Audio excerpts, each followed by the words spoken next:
Hello friends, welcome to geology aspirant YouTube channel.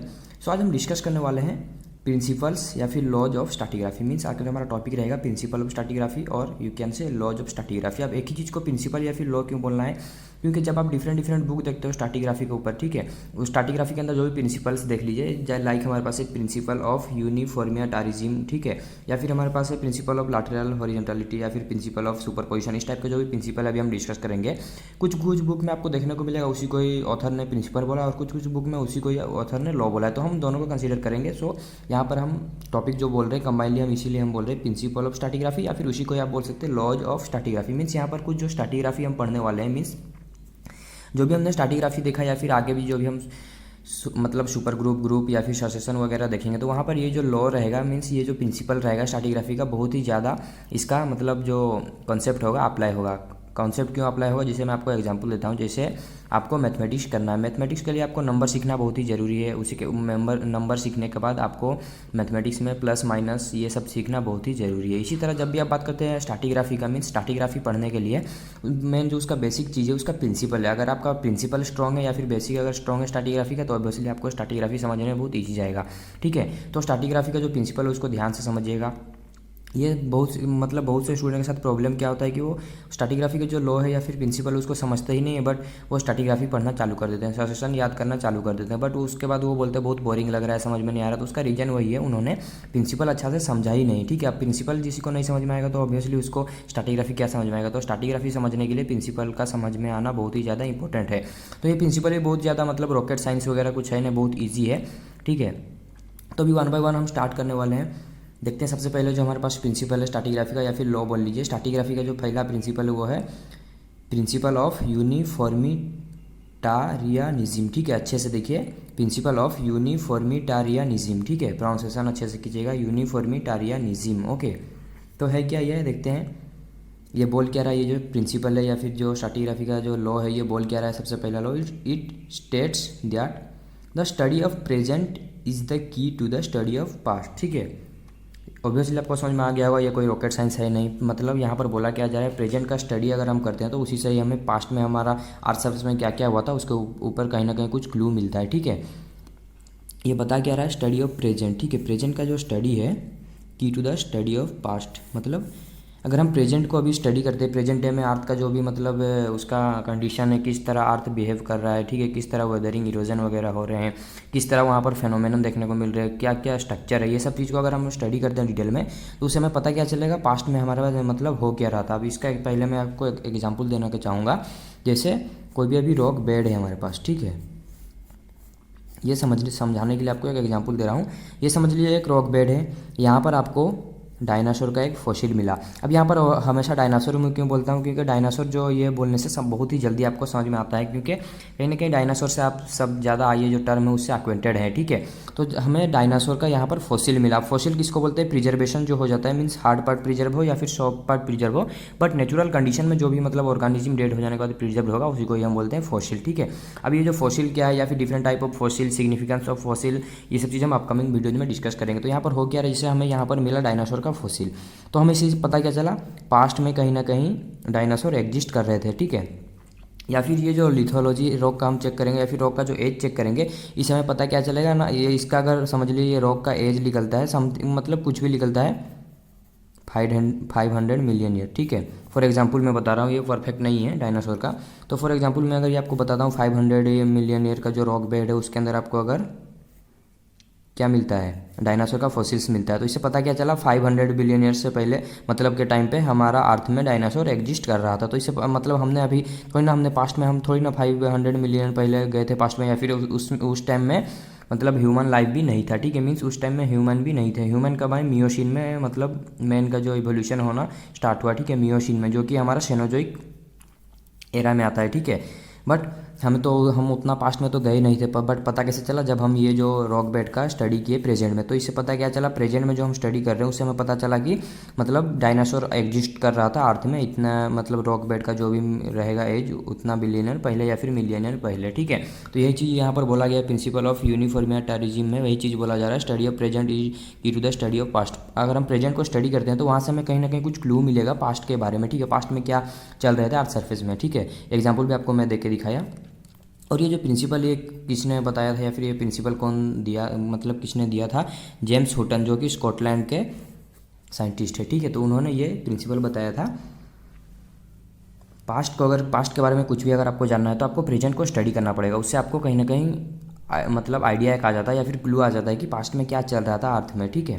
तो ये था पहला प्रिंसिपल। ऑब्वियसली बहुत इजी है, समझ में आ गया होगा, बट यहाँ पर याद रखने का क्या है, ये चीज़ मतलब प्रेजेंट को अगर जानना है तो पास्ट का स्टडी करना पड़ेगा। और इसको, ये जो प्रिंसिपल है इसको मतलब किसने बताया था या फिर किसके द्वारा ये दिया गया था? तो ये जो स्कॉटलैंड के पर्सन थे जेम्स हुटन, उन्होंने ये प्रिंसिपल दिया था। अब बात करते हैं अगर 12th के एग्ज़ाम के रिलेटेड, तो इसमें आपको ये चीज़ कभी भी पूछने वाला नहीं है, ठीक है। आपको पूछेगा क्या, ये जो प्रिंसिपल है ये क्या बोलता है? Study of present is to study, मतलब की टू द पास्ट, ठीक है। पास्ट का कुछ भी जानना है तो प्रेजेंट को स्टडी करना है। 12 में आपको बस इतना ही पूछेंगे, ये चीज़ कभी भी पूछने वाले नहीं है।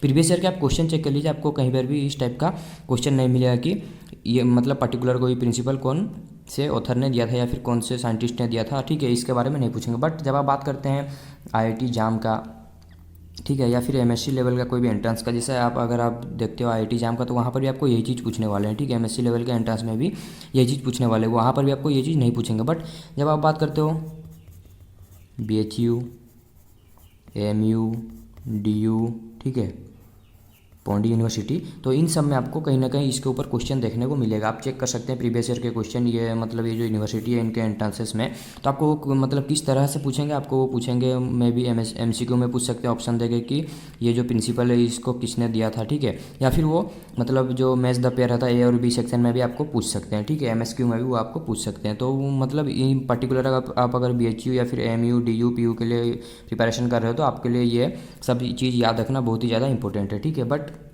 मैं फिर से बोल रहा हूँ 12 के बेसिस में ये चीज़ कभी भी पूछने वाले नहीं है, स्पेशली अगर मैं बात करूँगा उड़ीसा का, ठीक है। तो यही था प्रिंसिपल ऑफ यूनिफॉर्मिटारिज्म। उसके बाद आप देखते हैं प्रिंसिपल ऑफ लैटरल हॉरिजॉन्टलिटी, ठीक है। यहाँ पर बात हो रहा है प्रिंसिपल ऑफ लैटरल हॉरिजॉन्टलिटी का, ठीक है। ये RI होगा, HORIZONTALITY, ठीक है। तो यहाँ पर बात हो रहा है प्रिंसिपल ऑफ लैटरल हॉरिजॉन्टलिटी का। तो यहाँ पर हम क्या देखेंगे, इसको पहले हम देखते हैं ये जो प्रिंसिपल है किसके द्वारा दिया गया था? निकोलस स्टानो, ठीक है, निकोलस स्टेनो के द्वारा दिया गया था। ये चीज़ आपको याद रखना है अगर आप स्पेशली ये यूनिवर्सिटी के लिए प्रिपरेशन कर रहे हो, ठीक है। मैं फिर से बोल रहा हूँ 12 के लिए ये कभी भी नहीं पूछने वाले हैं। 12 उड़ीसा में अगर आप क्वेश्चन देख लीजिए प्रीवियस ईयर के, कहीं पर भी अगर आपको क्वेश्चन मिलता है तो ऑब्वियसली आप कमेंट सेक्शन में बताइए, बट इसके ऊपर कभी भी आपको क्वेश्चन नहीं मिलेगा। तो देखते हैं प्रिंसिपल ऑफ लैटरल हॉरिजॉन्टलिटी क्या बोल रहा है। Layers of sediments initially extend laterally in all direction but now separated by valley और अदर इरोजनल फीचर। यहाँ पर क्या बात कर रहा है ये, मतलब ये निकोलस स्टानो ने ये प्रिंसिपल दिया, इनका मीनिंग क्या है? मतलब इनिशियल टाइम में जब मतलब सेडिमेंट्री रॉक्स बेड बने थे या फिर सेडिमेंट्री रॉक के जो डिफरेंट बेड्स बने थे वो इनिशियल टाइम में लैटरली हॉरिजॉन्टल था ऑल डायरेक्शन में, ठीक है। मीन्स उनका बोलने का मतलब यही था, सपोज सेडिमेंट्री रॉक बेड्स है हमारे पास, ठीक है, इस टाइप के सेडिमेंट्री रॉक बेड से या फिर ये सेडिमेंट्री रॉक बेड है, ठीक है। जब भी ये इनिशियल टाइम में बनता है क्या रहता है, लेयर्स ऑफ सेडिमेंट मतलब सेडिमेंट्स मतलब इनिशियली एक्सटेंड लैटरली, मतलब लैटरली वो एक्सटेंड रहता है horizontally in all direction, sub direction में वो एक्सटेंड होकर रहता है। बट आज अगर आप देखते हो तो आज कहीं ना कहीं ये सेपरेट होने को आपको देखने को मिलेगा। इसका रीज़न क्या है? कहीं ना कहीं यहाँ पर मतलब नेचुरल फेनोमेनन चलता है अर्थ सरफेस के ऊपर, वेदरिंग, इरोजन, ठीक है, डिफरेंट वैली बनते हैं, ठीक है। तो इसका वजह से यहाँ पर आपको कहीं ना कहीं थोड़ा सा इरोजन देखने को मिलेगा, मीन्स डिसकंटिन्यूटी देखने को मिलेगा, ठीक है। कहीं पर आपको इस तरह डिफ्रेशन देखने को मिलेगा, कहीं पर एलिवेशन देखने को मिलेगा, ठीक है। कहीं पर माउंटेन बन जाएगा ड्यू टू मतलब प्लेट मूवमेंट, ठीक है, कोलिजन होने की वजह से। कहीं पर आपको बेसिन देखने को मिलेगा, कहीं पर आपको वेदर देखने को मिलेगा, ठीक है। तो इनिशियल टाइम में वो मतलब लैटरली हॉरिजॉन्टल था in all direction, but time के साथ कहीं पर वो वेदर हो गया, कोई सरफेस, कहीं पर वो इस टाइप में आपको देखने को मिला, डिसकंटिन्यू देखने को मिलेगा, ठीक है। इसमें कंटिन्यूटी अभी देखने को नहीं मिल रहा, बट इसका रीज़न क्या है? इरोजन होगा, ठीक है, और वैली का पासेज के द्वारा ही देखने को मिलता है। मीन्स वैली किसको बोल रहे हैं? जहाँ ये देखिए इस टाइप का जो शेप में रहता है, इधर माउंटेन बीच में से जो आपको देखने को मिलता है रिवर फ्लो का, स्ट्रीम फ्लो का, तो उसी को ही हम बोलते हैं वैली। तो ये वैली की वजह से या फिर डिफरेंट जो इरोजनल फीचर की वजह से आपको इस तरह डिसकंटिन्यूटी देखने को मिलता है, जो इनिशियल में कहीं ना कहीं लैटरल हॉरिजॉन्टल था ऑल डायरेक्शन में, ओके। यही था प्रिंसिपल ऑफ लैटरल हॉरिजॉन्टलिटी। अब यहाँ पर देखिए यहीं से आपको समझ में आ रहा है कहीं ना कहीं बात हो रहा है हॉरिजॉन्टलिटी का, ठीक है। इसको ज़्यादा याद रखने को नहीं पड़ेगा, बस थोड़ा सा समझना है। यहाँ पर बात हो रहा है हॉरिजॉन्टलिटी का, मीन्स किसका हॉरिजॉन्टलिटी? लैटरल हॉरिजॉन्टलिटी मीन्स रॉक बेड जो था इनिशियल टाइम में हॉरिजॉन्टल था, लैटरल था, ठीक है, ऑल डायरेक्शन में। बट टाइम के साथ जब वेदरिंग हुआ, इरोजन हुआ, ठीक है, वेदरिंग इरोजन होना चालू हुआ, ठीक है, मतलब विंड के द्वारा इरोजन हुआ या फिर रिवर जब फ्लो किया, वैली बना, तो उसके साथ में यहाँ पर आपको डिसकंटिन्यूटी देखने को मिला। मीन्स यहाँ पर अब वो मतलब एक मतलब जो laterally extend in all direction हम बोल रहे थे, अब यहाँ पर क्या होगा, इरेगुलरिटी देखने को मिलेगा। मीन्स कहीं पर इरोजन होगा, कहीं पर वेदरिंग होगा, ठीक है। तो इस टाइप में आपको यहाँ पर इरेगुलरिटी देखने को मिलेगा, कहीं पर बेसिन क्रिएट हुआ, कहीं पर माउंटेन बनेगा, ठीक है। तो ये चीज़ किसने बोला, निकोलस स्टेनो ने बोला, ठीक है। अगेन और एक प्रिंसिपल है, प्रिंसिपल ऑफ सुपर पोजिशन, ठीक है। नेक्स्ट जो प्रिंसिपल है हमारे पास, प्रिंसिपल ऑफ सुपर पोजिशन। तो यहाँ पर बोला क्या जा रहा है, ये भी किसने दिया था, निकोलस स्टेनो ने। अगर आप फिर से मैं बोल रहा हूँ BHU, MU, DU, पोंडी इस टाइप के यूनिवर्सिटी के लिए या फिर सागर यूनिवर्सिटी के लिए आप अगर प्रिपरेशन कर रहे हो तो आपके लिए ये चीज़ बहुत ही ज़्यादा याद रखना जरूरी है, क्योंकि वो मैच द पेयर में MSQ सेक्शन में आपको पूछने ही वाले हैं। बट अगर बात करते हो IIT जाम का, तो वहाँ पर आपको कभी भी मतलब इस टाइप का क्वेश्चन देखने को नहीं मिलेगा, बहुत ही रेयर देखने को मिलेगा, ना के बराबर क्वेश्चन मिलेगा कि उन्होंने कभी प्रिंसिपल को लेके साइंटिस्ट के ऊपर क्वेश्चन पूछा है। मीन्स कि इस पर्सन ने मतलब पर्टिकुलर कौन सा प्रिंसिपल दिया था, इस टाइप का क्वेश्चन कभी भी नहीं पूछेंगे। 12 में वो कभी भी पूछने वाले नहीं है। क्वेश्चन प्रीवियस ईयर का क्वेश्चन भी आप कंपैरिजन कर सकते हो, ठीक है। तो यहाँ पर देखते हैं प्रिंसिपल ऑफ सुपर पोजिशन, ये दिया था किसने, निकोलस स्टेनो ने दिया था। ये बोल क्या रहा है यहाँ पर, ये जो हमने पहले देखा, ठीक है, यूनिफॉर्मेटारिज्म में हमने देखा प्रेजेंट को, अगर पास्ट के लिए, पास्ट को अगर कुछ जानना है तो उसके लिए हमको प्रेजेंट का स्टडी करना बहुत ही जरूरी है। उसी तरह हमने देखा horizontality, principle of lateral horizontality, means initial stage में सब हॉरिजॉन्टल था या फिर जो भी रॉक बेड बन रहे थे वो लैटरली हॉरिजॉन्टल था in all direction. But time के साथ जब वेदरिंग हुआ, वैलीज बने, तो वहाँ पर आपको मतलब डिफरेंट आपको सेपरेशन देखने को मिला। मीन्स वो सेपरेट होते गए, लाइक हमारे पास बेसिन बना, ठीक है, कहीं पर माउंटेन बना, तो वहाँ पर आपको इरेगुलरिटी देखने को मिला, ठीक है, इरोजन के द्वारा। बट थर्ड जो हमारा प्रिंसिपल है, प्रिंसिपल ऑफ सुपर पोजीशन, यहाँ पर टर्म में ही बात हो रहा है पोजीशन के बारे में, ठीक है। तो यहाँ पर भी हम बात करेंगे पोजीशन के बारे में। तो देखते हैं, a bed that overlies another bed is always younger, ठीक है। यहाँ पर बोला क्या जा रहा है, सुपर पोजीशन मीन्स पोजीशन के बारे में बोला जा रहा है, ठीक है। तो यहाँ पर बोला क्या जा रहा है, जैसे हमारे पास मल्टीपल रॉक बेड्स है, ठीक है, मल्टीपल रॉक बेड जैसे मैं आपको दिखाऊंगा, ये कोई रॉक बेड है, अगेन ये एक रॉक बेड है, ये एक रॉक बेड है, ये एक रॉक बेड है, ये एक रॉक बेड है, इस तरह हमारे पास मल्टीपल रॉक बेड्स है, ठीक है।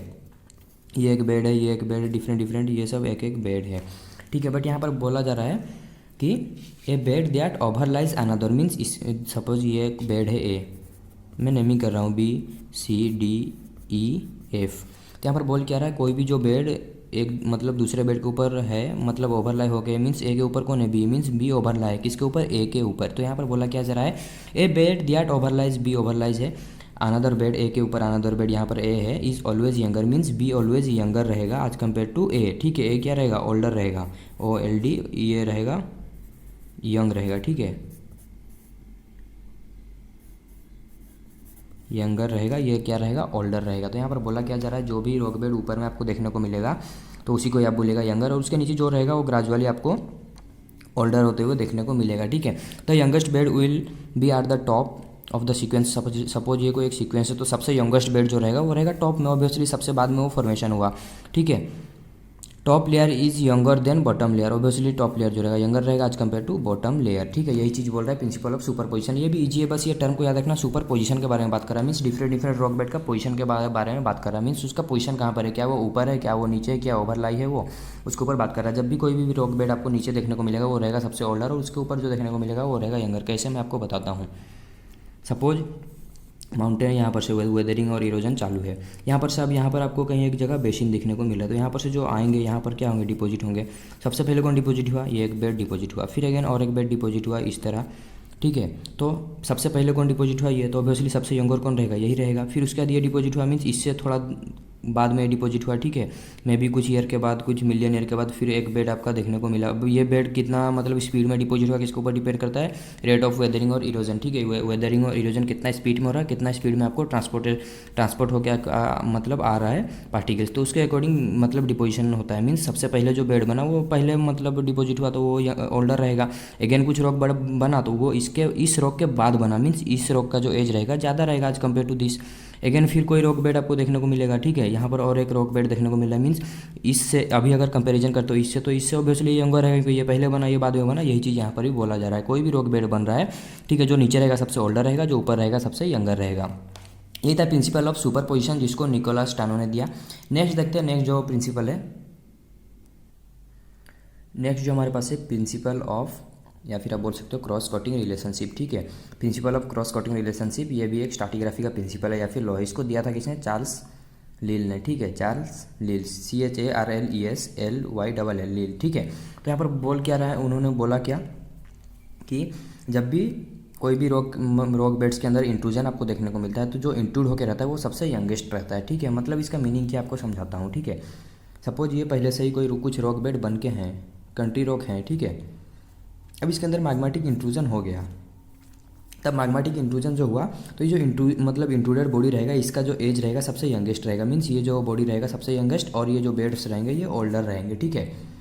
अब बेड का ओल्डर होना उसका सीक्वेंस अलग है, क्योंकि अभी हमने प्रिंसिपल ऑफ सुपर पोजिशन देखा, वहाँ पर उसका सीक्वेंस अलग है, जो नीचे रहेगा सबसे ओल्डर रहेगा, जो ऊपर रहेगा सबसे यंगर रहेगा। बट यहाँ पर बात हो रहा है वो जो इंट्रूजन का केस में, अगर इन केस कोई भी अगर कंट्री रॉक में आपको इंट्रूजन देखने को मिलता है तो ऑब्वियसली आप समझ लेना वो जो इंट्रूडेड बेड है उसका रॉक उसका जो एज है उस रॉक बेड का सबसे कम है। अब ऐसा क्यों? यहाँ पर बात हो रहा है इंट्रूजन का, ठीक है। जैसे ये रॉक का सरफेस है, यहाँ पर बात हो रहा है इंट्रूजन का, मीन्स रॉक सरफेस के नीचे अगर मैग्मेटिक बॉडी रहता है तो उस कंडीशन में यहाँ पर हम डिस्कस कर रहे हैं। बट अगर क्या होगा, वो ऊपर आ जाएगा तो यहाँ पर इंट्रूजन ही नहीं होगा। इंट्रूजन क्यों नहीं होगा? यहाँ पर कुछ रॉक बेड रहेगा तब नहीं इंट्रूजन होगा। इंट्रूजन हम कब बोलते हैं? जब कोई रॉक बेड के अंदर मतलब मैग्मेटिज्म होता है, मीन्स रॉक बेड के अंदर मैग्मेटिक बॉडी आके मतलब सॉलिडिफिकेशन हो जाता है, उस केस में हम उसको बोलते हैं इंट्रूजन। बट यहाँ पर रॉक बेड के अंदर मैग्मा आएगा, मतलब आएगा तभी हम इसको बोलेंगे इंट्रूजन। बट अगर वो रॉक बेड के ऊपर ही आपको देखने को मिले, मीन्स यहाँ पर स्पेस में, अगर स्पेस कब बोलेंगे हम, मीन्स आज सरफेस के ऊपर यहाँ पर आपको मतलब ओपन स्पेस दिख रहा है, मीन्स यहाँ पर रॉक बेड नहीं है, तो इसके ऊपर अगर इंट्रूजन होता है या इसके ऊपर इंट्रूजन तो हम नहीं बोलेंगे। इसके ऊपर अगर मैग्मा आपको देखने को मिलता है तो इसको हम क्या बोलेंगे? वोल्केनिज्म। बट इंट्रूजन कब बोलेंगे? जब रॉक बेड के अंदर इंट्रूड होगा। अब रॉक बेड के अंदर इंट्रूड कब होगा? जब पहले से ही कुछ ना कुछ रॉक बेड प्रेजेंट रहेगा। अब पहले से प्रेजेंट रहेगा तो ऑब्वियसली वो ओल्डर रहेगा। अब वो पहले से प्रेजेंट है तभी तो ये इंट्रूड हुआ इसके अंदर, तो पहले से अगर प्रेजेंट है तो ये ऑब्वियसली ये जो रॉक बेड रहेगा ये ओल्डर रहेगा। अभी इंट्रूड तो बाद में हुआ तो ये यंगर रहेगा। यही चीज़ बता रहा है क्रॉस कट रिलेशनशिप का जो प्रिंसिपल है स्ट्रैटिग्राफी का, ठीक है। तो यहाँ आई होप आपको समझ में आ गया होगा। नहीं समझ में आया फिर से मैं बताता हूँ आपको। सपोज कुछ रॉक बेड हैं अर्थ में, ठीक है। अब यहाँ पर इंट्रूजन हो रहा है। अब इंट्रूजन हम कब बोलेंगे? इंट्रूजन टर्म का मीनिंग क्या है? ये रॉक बेड्स पहले से अर्थ में है, बट यहाँ पर बोला जा रहा है इंट्रूजन का, मीन्स इंट्रूजन का यहाँ पर मीनिंग क्या है? जब भी इंट्रूड होगा मैग्मेटिक बॉडी आके सॉलिडिफिकेशन होगा रॉक बेड के अंदर, ठीक है। अगर रॉक बेड के अंदर इंट्रूड नहीं होगा तो मतलब नहीं आएगा तो उसको हम इंट्रूजन बोलेंगे क्या? जैसे आर्थ सरफेस है, यहाँ पर अगर आपको आर्थ सरफेस के ऊपर देखने को मिलता है मैग्मेटिज्म, मीन्स ये कहीं पर इंट्रूड नहीं हुआ, मीन्स ओपनली यहाँ पर ये क्रिस्टलाइज हो चुका है, तो इसको हम इंट्रूजन बोलेंगे? बिल्कुल भी नहीं। इंट्रूजन क्यों नहीं बोलेंगे? क्योंकि इसको हम बोलेंगे वोल्केनिज्म। इंट्रूजन कब बोलेंगे? जब रॉक बेड के अंदर मैग्मा सॉलिडिफिकेशन होगा। तो यहाँ पर अगर रॉक बेड के अंदर सॉलिडिफिकेशन होता तो इसको हम बोलते हैं इंट्रूजन। बट कब बोलेंगे? जब इसके ऊपर और रॉक बेड्स रहते हैं। बट ये ओपन में हुआ, मीन्स अर्थ सरफेस के ऊपर हुआ, तो इसको हम इंट्रूजन नहीं बोलेंगे। बट जब आज मतलब कुछ रॉक लेयर के अंदर इंट्रूजन होता है, ठीक है, जैसे हमारे पास है different forms of igneous rock, जैसे डाइक है, हमारे पास सील है, लाकोलिथ है, फैकोलिथ है, इस टाइप का जब आपको देखने को मिलता है मतलब रॉक बेड्स के अंदर, तो उसका मतलब उससे पता क्या चलता है? जो इंट्रूजन हुआ उसका मतलब जो एज रहेगा लेस रहेगा। अब उसका एज लेस कैसे रहेगा? क्योंकि जब इंट्रूजन का बात आता है तो इंट्रूड होने के लिए भी तो एक वे चाहिए ना, वो वे क्या है? ये रॉक बेड्स है। जब रॉक बेड्स रहेगा तब तो इंट्रूजन होगा, रॉक बेड्स नहीं रहेगा तो इंट्रूजन थोड़ी ना होगा। उसको तो हम बोलेंगे वोल्केनिज्म, जो अर्थ सरफेस के ऊपर हो रहा है। रॉक बेड्स रहेगा तब तो होगा, पहले से अगर रॉक बेड प्रेजेंट है तभी तो यहाँ पर इंट्रूजन होगा।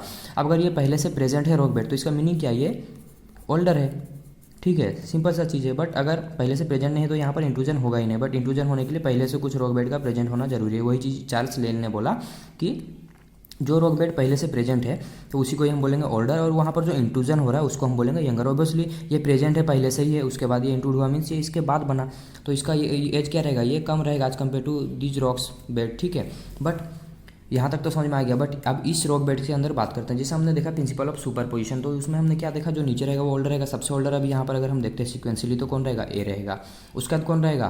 बी रहेगा, उसके बाद कौन रहेगा? सी रहेगा, उसके बाद कौन रहेगा? डी, ई। अब ये सबसे लास्ट में आया इंक्लूड हुआ तो ये सबसे यंगेस्ट ये रहेगा, सबसे ओल्डेस्ट ए रहेगा, ठीक है। ए से थोड़ा सा अगर बात करते हैं ओल्डेस्ट कौन रहेगा, मतलब यंगेस्ट बी, बी से और थोड़ा सा यंगेस्ट जो रहेगा सी, सी से यंगेस्ट डी, डी से यंगेस्ट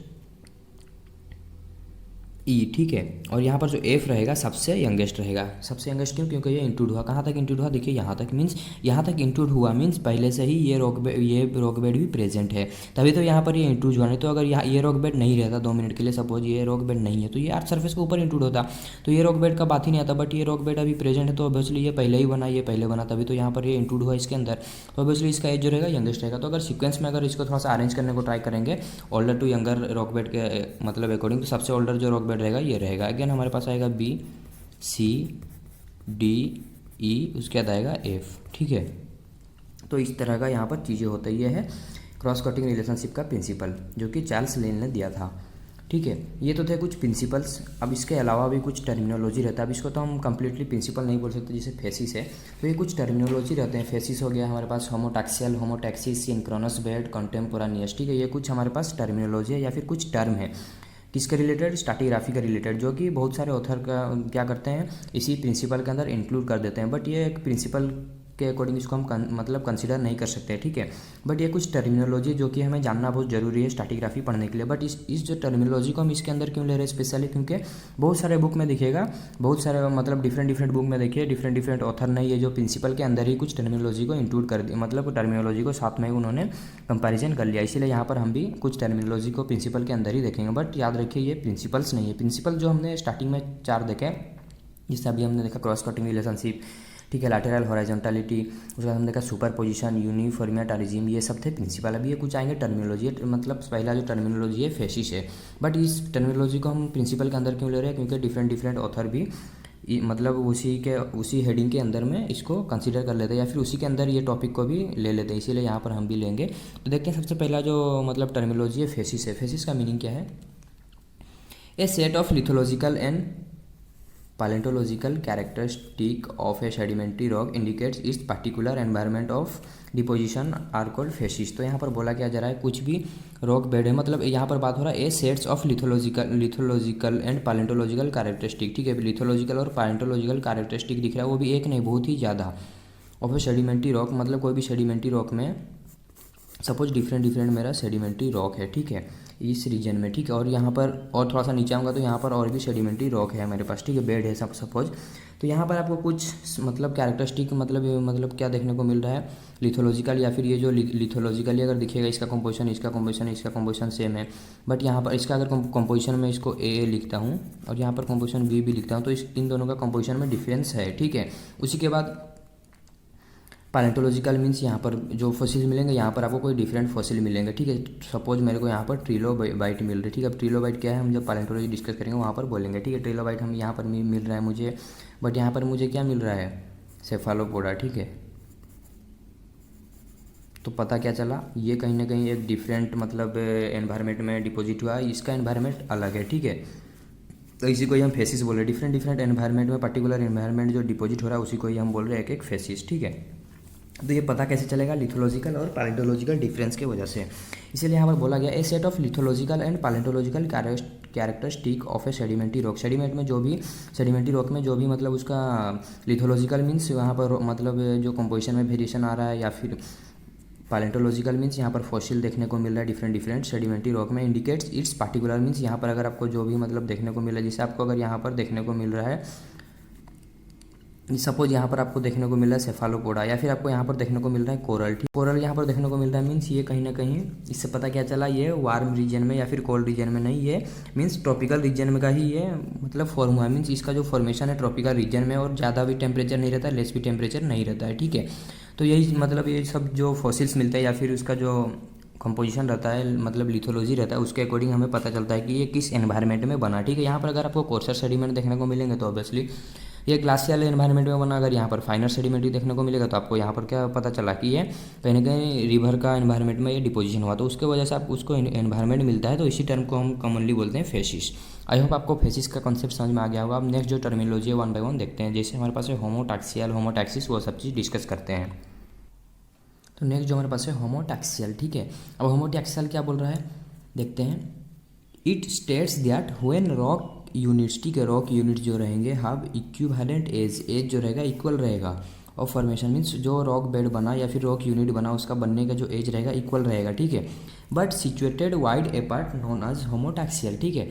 सपोज कोई रॉक आपको यहाँ पर देखने को मिल रहा है, कोई रॉक यहाँ, मतलब डिफरेंट बहुत ज़्यादा डिस्टेंस है इन सब रॉक बेड्स में, ठीक है। बट यहाँ पर इनका जो रॉक रहेगा ये इक्विवेलेंट रहेगा, ठीक है। ये 2 मिलियन ईयर पहले बना, ये भी 2 मिलियन ईयर, ये भी 2 मिलियन ईयर पहले बना, ठीक है। तो इसी कंडीशन में ये जो बेड्स को हम क्या बोलेंगे, होमोटैक्सियल, ठीक है। तो फिर से समझिए ये क्या बोल रहा है, रॉक यूनिट जो बना, ये रॉक यूनिट है, ये भी एक है, ये एक रॉक यूनिट है, बट इनका एज में जो है इक्विवेलेंस है, मीन्स इनका एज जो है इक्वल है, ठीक है।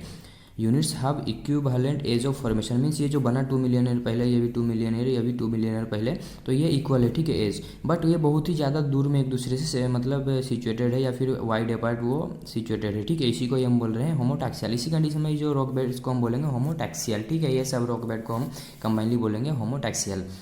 तो आई होप आपको समझ में आ गया होगा होमोटैक्सियल क्या है। थोड़ा सा स्पीड में जो डिफरेंट टर्मिनोलॉजी उसको कवर करने को ट्राई करते हैं। आपको समझ में आ चुका होगा कि ये सब चीज़ कल चल क्या रहा है। अब नेक्स्ट जो है हमारे पास होमोटैक्सिस, तो ये क्या बोल रहा है, it states when a set of rock units shows the similarity in position and stay in a sequence, ठीक है, but shows no similarity in age are known as होमोटैक्सिस।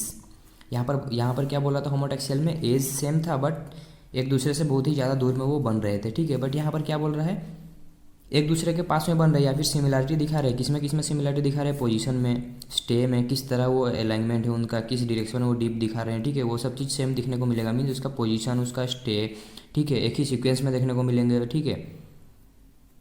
देखिए सोच सिमिलरिटी इन पोजीशन में आपको सिमिलरिटी देखने को मिलेगा, स्टे में मीन्स वो अगर उसका पोजीशन मीन्स वो इस टाइप में है या फिर इस टाइप में है, जो भी रॉक बेड्स रहेंगे सब एक ही तरह अलाइन रहेंगे, ठीक है, एक ही तरह वो डीपिंग करेंगे, ठीक है, उसका सीक्वेंस जो रहेगा एक ही रहेगा, पोजीशन एक ही रहेगा, तो इससे आपको पता लगेगा कि एक ही आपको देखने को मिलेगा। इससे लगेगा कि कहीं ना कहीं ये रॉक बेड्स एक टाइम में बने, बट यहाँ पर ऐसा नहीं है, ठीक है।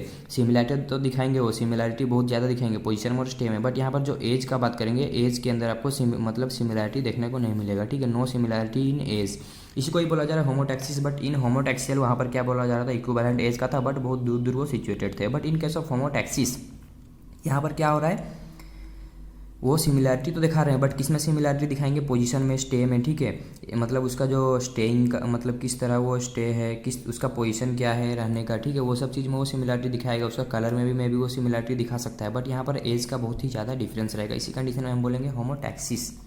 ओके, तो स्पीडली थोड़ा सा कवर करते हैं। अब नेक्स्ट है हमारे पास टर्मिनोलॉजी सिनक्रोनस बेड, ठीक है। अब सिनक्रोनस बेड क्या बोलते हैं, इट स्टेट्स दैट, ये क्या बोल रहा है, सिनक्रोनस बेड जो ये है कि टर्मिनोलॉजी, ये इसका मीनिंग क्या है, it states that rock units form are different places, ठीक है, जो भी रॉक यूनिट बन रहा है दूर दूर में बन रहा है, exactly at the same time are known as synchronous bed, ठीक है। इसी को ही बोला जा रहा है सिनक्रोनस बेड कब बोलेंगे, होमोटैक्सियल कब बोल रहे थे हम, एज तो इक्विवेलेंट है बट एक दूसरे से बहुत ही ज़्यादा दूर में वो जब रहेंगे, ठीक है। देखिए मतलब यहाँ पर क्या बोला, it states that rock units have equivalent age of formation, एक ही एज में बने बट एक दूसरे से बहुत ही ज़्यादा दूर में वो सिचुएटेड है, उसी कंडीशन में हम बोलेंगे होमोटैक्सियल। बट इन केस ऑफ होमोटैक्सिस क्या बोल रहा है, एज में तो सिमिलरिटी नहीं दिखाएगा बट पोजीशन और स्टे में बहुत ही ज़्यादा सिमिलरिटी दिखाएगा, मे भी एक साथ भी वो रह सकते हैं, दूर भी रह सकते हैं, बट सिमिलरिटी दिखाएंगे पोजीशन में, स्टे में, मीन्स एक्सटर्नल सब कुछ वो सिमिलरिटी दिखाएंगे एक्सटर्नल अपीयरेंस में, बट जब उसका एज आप मेजरमेंट कीजिएगा तो उसमें बहुत ही ज़्यादा डिफरेंस देखने को मिलेगा, सिमिलरिटी देखने को नहीं मिलेगा। उसी तरह सिनक्रोनस क्या बता रहा है, ये बता रहा है मतलब जो भी रॉक यूनिट्स बना आर डिफरेंट प्लेसेस, ठीक है, दूर दूर में बना exactly age at the same time, means rock unit यहाँ पर कुछ एक बना, फिर एक यहाँ पर कुछ एक बना, ठीक है, डिफरेंट प्लेस में बना, बट टाइमिंग सबका सेम ही था, ठीक है। इसी कंडीशन में हम इसको क्या बोलेंगे, सिनक्रोनस बेड, ठीक है, इसी बेड्स को हम बोलेंगे सिनक्रोनस बेड, ठीक है। बट इसको हम जानेंगे कैसे कि एक ही टाइम में बना, उसके लिए यहाँ पर आपको सेम स्पेसीज ऑफ फॉसिल, जैसे यहाँ पर जो फॉसिल देखने को मिलेगा यहाँ पर भी वो फॉसिल देखने को मिला, बट ये एक दूसरे से बहुत ही ज़्यादा मतलब दूर में तो आप बोल नहीं सकते। देखिए यहाँ पर क्या बोला जा रहा है, इट स्टेट्स, यहाँ पर क्या बोला जा रहा है, यहाँ पर ये स्टेट्स होगा, ठीक है, स्टेज लिखा गया, ये स्टेट्स होगा, STATS। It states that rock units formed at different places, ठीक है, दूसरा जगह में बना exactly at the same time are known as synchronous bed, but यहाँ पर कितना दूर में बना ये चीज़ नहीं बोला जा रहा है। बट इन केस ऑफ होमोटैक्सियल यहाँ पर वाइड अपार्ट, मीन्स एक दूसरे से बहुत ही ज़्यादा दूर में से हैं, तभी आप उसको बोलिएगा होमोटैक्सियल, बट एज में वो सिमिलरिटी दिखाएंगे, एक दूसरे से बहुत ही ज़्यादा दूर में है, ठीक है। और यहाँ पर फॉसिल का बात नहीं किया गया है, but in case of synchronous bed यहाँ पर क्या बोला जा रहा है, डिस्टेंस का बात नहीं किया गया, मीन्स यहाँ पर में वो एक मतलब थोड़े दूर में भी रह सकते हैं, बहुत ही ज़्यादा दूर में भी रह सकते हैं, ठीक है। It states that the rock unit form are different places, but ये डिफरेंट प्लेस में बने हैं, ठीक है। वो प्लेस एक दूसरे से बहुत ही ज़्यादा दूर भी हो सकता है, कम भी हो सकता है, एट द सेम मतलब एक टाइम में बनेंगे और दूसरे प्लेस में बनेंगे, तो उसको हम जानेंगे कैसे, कुछ फॉसिल स्पेसीज अगर देखने को मिलता है सेम टाइप का, तो उसके अकॉर्डिंग हम उसको बोलेंगे सिनक्रोनस बेड। ओके, अगेन हमारे पास एक कॉन्टेम्पोरानियस, ठीक है, वो और एक टर्मिनोलॉजी है कॉन्टेम्पोरानियस, तो इसको भी देखते हैं क्या है। It states that the rock units which are formed near about the same time, जो रॉक यूनिट एक टाइम पे ही बने, marked by the presence of some general fossils. ठीक है, कोई भी अगर रॉक मतलब बेड्स एक साथ में बन रहे हैं, ठीक है, एक साथ में बन रहे हैं मीन्स ये देखिए यहाँ पर जो बोला जा रहा है कहीं ना कहीं इसके साथ भी इसका मीनिंग सेम ही है और इसका मीनिंग भी थोड़ा बहुत सेम है। जिसे हमने बोला होमोटैक्सियल, इसका मीनिंग सिंक्रोनस बेड का मीनिंग और हम कॉन्टेम्पोरानियस का मीनिंग कहीं ना कहीं आपको देखने को मिलेगा, उसका मीनिंग सब सेम है। बट यहाँ पर मतलब सिचुएशन अलग है, इसीलिए हम इसको बोल रहे हैं टर्मिनोलॉजी। इसको हम रूल या फिर स्ट्रैटिग्राफिक लॉ या फिर स्ट्रैटिग्राफिक जो प्रिंसिपल है उसके अंदर हम इसको नहीं बोलते हैं, ठीक है, इसको हम बोलते हैं कुछ टर्मिनोलॉजी। हमें होमोटैक्सियल कब बोलना है, उसका कंडीशन है एक दूसरे से दूर में रहेंगे, ठीक है। उसी तरह सिंक्रोनस बेड कब बोलना है, सेम स्पेसिस के फॉसिल देखने को मिलेंगे और यहाँ पर डिस्टेंस का बात नहीं होगा, ठीक है। एज तो सेम रहेगा रॉक बेड का, एज सेम है, कैसे पता चलेगा, फॉसिल्स के एविडेंस के से पता चलेगा, बट यहाँ पर डिस्टेंस हमें नहीं पता, ठीक है। उसी के अकॉर्डिंग हम उसको बोल सकते हैं सिंक्रोनस बेड इस सिचुएशन है। बट और एक सिचुएशन है कॉन्टेम्पोरानियस, कब बोलेंगे, it states that the rock units which are form near about the same time, rock unit same time में बना। और उसको हम मार्क कैसे कर रहे हैं कि सेम टाइम में बना, presence of some general fossil, तो उसी कंडीशन में हम रॉक बेड्स को बोलेंगे कॉन्टेम्पोरानियस। ओके, तो ये था all about principal of stratigraphy या फिर कुछ टर्मिनोलॉजी जो थे, या फिर आप बोल सकते हो लॉज ऑफ स्ट्रैटिग्राफी। तो कुछ भी डाउट हो कमेंट कर दीजिए और ये चीज़ आपको याद रखना है क्योंकि आपको एग्जाम में वो मतलब कहीं ना कहीं ये पूछने वाले हैं, चाहे आप BHU का देख लीजिए, PU का देख लीजिए, ठीक है, पौंडीचेरी सागर यूनिवर्सिटी, ठीक है, या फिर 12 ओडिशा का बात कर लीजिए, तो वहाँ पर भी आपको वो डायरेक्ट तो मतलब किस पर्सन ने या फिर किस साइंटिस्ट ने ये लॉ दिया या फिर प्रूव किया वो नहीं पूछेंगे, वो डायरेक्टली पूछेंगे कि लाइक आपको पूछेंगे प्रिंसिपल ऑफ सुपरपोजिशन क्या बोलता है। प्रिंसिपल ऑफ सुपरपोजिशन आपको क्या बोल रहा है, जो यंगर बेड रहेगा वो ऊपर रहेगा, ओल्डर बेड नीचे रहेगा, यही चीज़ आपको वो पूछेंगे। तो आपको याद रखना है ये सब चीज़। वीडियो अगर अच्छा लगा लाइक कर दीजिए, कुछ भी डाउट हो कमेंट कर दीजिए। Thank you for watching.